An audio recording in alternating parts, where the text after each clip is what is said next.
পরিবর্তন যাত্রায় দেবেন্দ্র ফডনবিস আমাদের সঙ্গে রয়েছে সরাসরি মনোরঞ্জন। চলে যাবো মনোরঞ্জনের কাছে। মনোরঞ্জন, এই মুহূর্তে ঠিক কি ছবি উঠে আসছে? দেখো, এই মুহূর্তে আমি দেখাবো তারাপীঠ মন্দির, মা তারার মন্দির। এখানেই কিন্তু দেবেন্দ্র ফডনবিস তিনি গর্ভগৃহে গেছেন এবং মা তারার পুজো দিচ্ছেন। সৌমিত্র খাঁ তার সাথে রয়েছেন। আমি আরো একবার সৌমিত্র খাঁয়ের কাছে যাব। সৌমিত্র দা, পরিবর্তন যাত্রা শুরু মায়ের আশীর্বাদ পেতে, মা তারার আশীর্বাদ নিতে মহারাষ্ট্রের চিফ মিনিস্টার দেবেন্দ্রজি এবং আমরা সকল এসেছি যে মায়ের আশীর্বাদ নিয়ে সনাতনীদের রক্ষার যাত্রা আমরা শুরু করছি।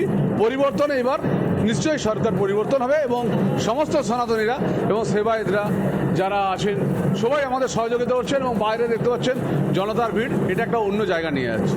এই যে পরিবর্তন যাত্রা এবং বিভিন্ন বিধানসভা এলাকা আপনারা কভার করার চেষ্টা করছেন এবং সেই জায়গা থেকে কি মনে হচ্ছে যে কতটা সারা? নিশ্চিতভাবে মানুষের আশীর্বাদ আর যেভাবে ঢেউ উঠছে, জনগণের ঢেউ, তাতে আমরা অভিভূত।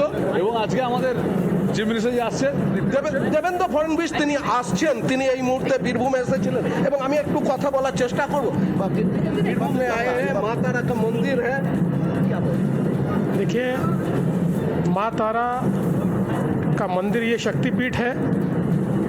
हमने शक्तिपीठ में यही मांग की है, बंगाल को शक्ति मिले, बंगाल के आम नागरिक को शक्ति मिले और हमारे प्रधानमंत्री मोदी जी को शक्ति मिले कि बंगाल का कुशासन समाप्त होकर बंगाल में सुशासन आए। इसलिए हमने माँ तारा से प्रार्थना की है। ऐसा यार चल रहा है, अभी तक कंप्लीट नहीं हुआ है, इसके अंदर वोट कभी भी डिक्लेयर हो सकता है इलेक्शन। देखिए, वो तो जब भी हो जाए, लेकिन हम लोग अपनी तैयारी में हैं। इस बार परिवर्तन होकर रहेगा। দেখো, যেটা মহারাষ্ট্রের মুখ্যমন্ত্রী তিনি বলছেন যে কোনো সময় ভোট যখনই ঘোষণা হোক না কেন তারা জেতার ব্যাপারে যে আত্মবিশ্বাসী সেটা পরিষ্কার করে দিলেন দেবেন্দ্র ফডনবিস। এবং সৌমিত্র খাঁ তিনিও বলছিলেন যে এবার কিন্তু পরিবর্তন হবে, তিনিও আশাবাদী। সেই দিক থেকে দেবেন্দ্র ফডনবিস তিনি পুজো দিলেন মা তারার কাছে এবং মা তারার কাছে পুজো দেওয়ার পর তিনি কিন্তু বেরিয়ে যাচ্ছেন এবং তিনি সভাস্থলের দিকে রওনা দিচ্ছেন। যারা পুজো করালেন সেবায়েত রয়েছেন আমার সাথে।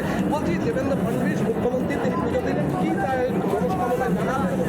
তিনি মায়ের কাছে এসেছেন, তিনি সকলের মঙ্গল কামনা করেছেন, সবাই যাতে ভালো থাকে এই উদ্দেশ্য নিয়ে মায়ের কাছে এসে মাকে পুজো দিয়েছেন, অঞ্জলি দিয়েছেন এবং মার কাছে পুজো দিয়ে তিনি খুব খুশি হয়েছেন এবং সবার মঙ্গল প্রার্থনা করেছেন মায়ের কাছে।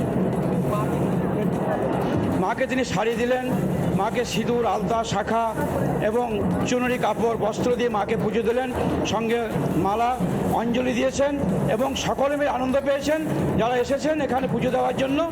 সকলের মঙ্গল হবে এইটাই তিনি তারাপীঠে পুজো দিলেন। পরিবর্তন যাত্রা শুরুর আগে যে ছবি তুলে ধরলেন আমাদের প্রতিনিধি মনোরঞ্জন। নানা ধরনের কন্টেন্ট দেখার জন্য লাইক করুন, শেয়ার করুন আমাদের ফেসবুক পেজ, সাবস্ক্রাইব করুন আমাদের ইউটিউব চ্যানেল। পাশাপাশি অন্যান্য ব্রেকিং নিউজের জন্য অবশ্যই চোখ রাখুন রিপাবলিক বাংলায়।